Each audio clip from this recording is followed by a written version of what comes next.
mengklaim asuransi, pilih bengkel yang rekomendasi dari itu. SPK-nya berubah teman-teman. Yang awalnya hanya repair berubah menjadi replace atau diganti. Halo semuanya, assalamualaikum warahmatullahi wabarakatuh. Kembali lagi di channel Junior Ferry. Nah teman-teman, sekarang saya akan share mengenai klaim asuransi yang kita dapatkan ya pada Daihatsu Terios ini, karena mobil ini diserempet sepeda motor teman-teman ya, mulai dari belakang sini ya. Di sini ada sedikit goresan dan motor tersebut langsung menabrak pintu dan juga sedikit di over fender bagian kiri dari Daihatsu Terios ini teman-teman. Sebenarnya ini ada garis ya, bergaris berwarna hitam, tapi sudah saya hapus karena nggak enak teman-teman, terlihat banget.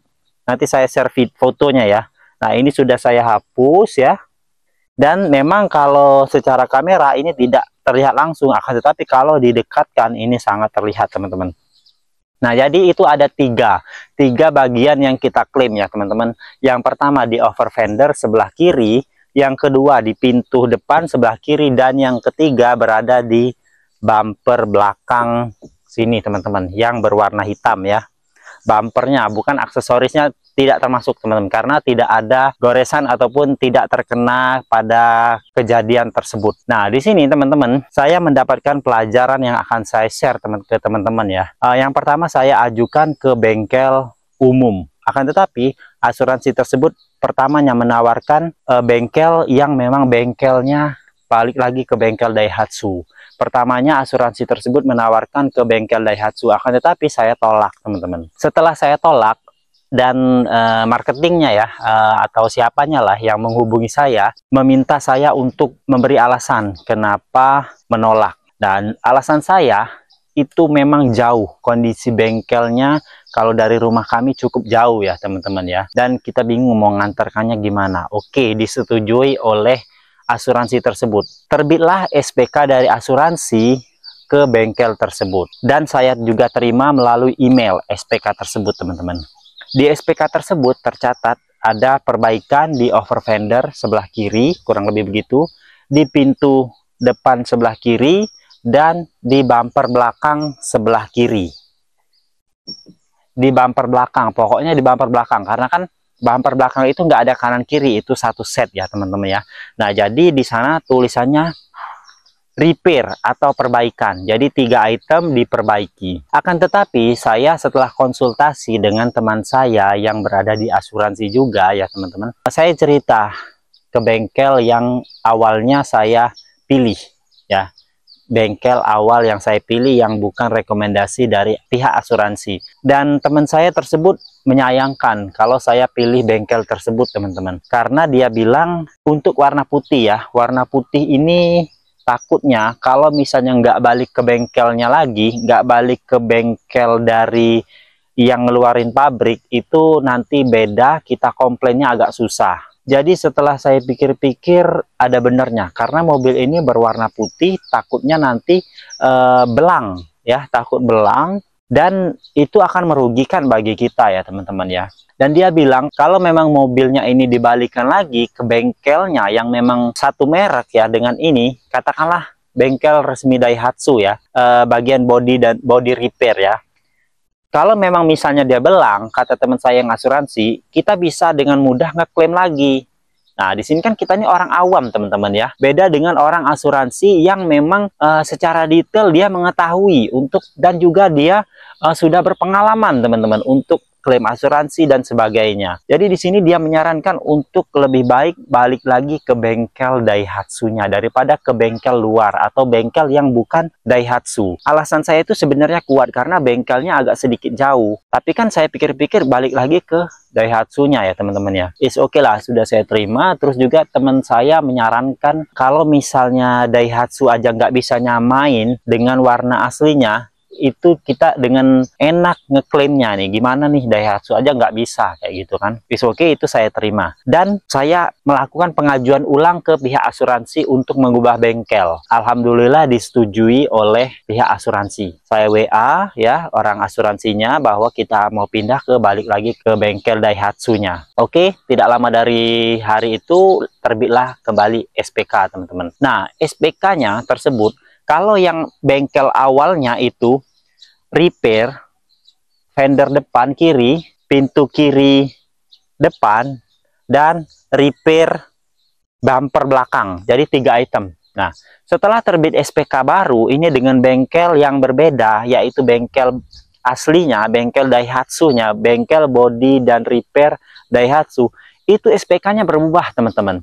Yang awalnya hanya repair, ya, bumpernya itu hanya repair, berubah menjadi replace atau diganti, teman-teman. Di sana saya terlihat kenapa ini ada perbedaan antara bengkel biasa dengan bengkel Daihatsu-nya. Ini berbeda SPK-nya. Yang semulanya repair jadi replace, teman-teman, atau diganti. Jadi SPK-nya tersebut jelas, teman-teman, ya, bahwa bodinya ini atau bumpernya ini akan diganti. Klaim asuransinya diganti, bukan hanya di repair. Dan saya juga berpikir, kalau misalnya bagian yang kasar kayak gini ya, kayak gini ini kasar, sama seperti bodi belakang itu kan kasar, diperbaiki itu susah, teman-teman. Kalaupun dia ada goresan seperti yang ada di bumper saya itu, dia ada goresan, mungkin sedikit diamplas terus dicat, itu akan kurang bagus hasilnya. Karena memang seperti bahan-bahan dop seperti ini nggak bisa diperbaiki dan nggak bisa di repair, teman-teman, ya. SPK yang kedua itu kalau menurut saya itu udah benar. Nah, tetapi kenapa di SPK pertama itu hanya replace? Saya juga terkejut. Wah, ini berbeda antara repair dan replace. Di sini saya juga mensyukuri akan hal itu, teman-teman. Karena kan di sini kita diuntungkan, bukan hanya diperbaiki, tapi diganti betul-betul oleh pihak asuransi. Menurut kami itu baik. Nah, jadi teman-teman, kalau misalnya teman-teman yang mau mengklaim asuransi, pilih bengkel yang rekomendasi dari pabrikannya. Seperti ini Daihatsu, kita semaksimal mungkin balik lagi ke Daihatsu. Kalau memang misalnya tidak memungkinkan, ya kita pilih bengkel atau tanya-tanya dulu lah ke teman yang asuransi kayak gitu, teman. Karena mereka lebih berpengalaman tentang hal itu. Sedangkan kita orang awam, kalau misalnya saya nggak tanya-tanya dulu ke teman saya yang orang asuransi, ya kita mungkin udah gimana ya, bumpernya cuma diperbaiki dan nggak diganti. Nah, itu yang menurut saya menguntungkan bagi kita, dan itu yang menjadi pelajaran bagi kita, ya teman-teman, ya. Jadi mobil ini sebentar lagi akan kita masukkan bengkel dan estimasinya itu 4 hari, teman-teman, untuk perbaikan over fender depan, pintu sebelah kiri, dan penggantian dari bumper. Nah, tapi teman-teman, penggantian bumper ini, ya, di bagian bumper ini kan terdapat beberapa aksesoris, ya teman-teman, ya, seperti reflektor, terus bumper ini nih apa ya, atau body molding lah ya, kita sebut body molding, terus juga sensor mundur mungkin ya. Nah, jadi dia itu yang diganti itu hanya bumper ininya aja nih, tapi ini reflektornya ini rusak juga nih. Ini reflektornya rusak, kita juga mau minta ganti nih, ya teman-teman. Ini minta ganti, reflektornya minta ganti, yang di depan diperbaiki.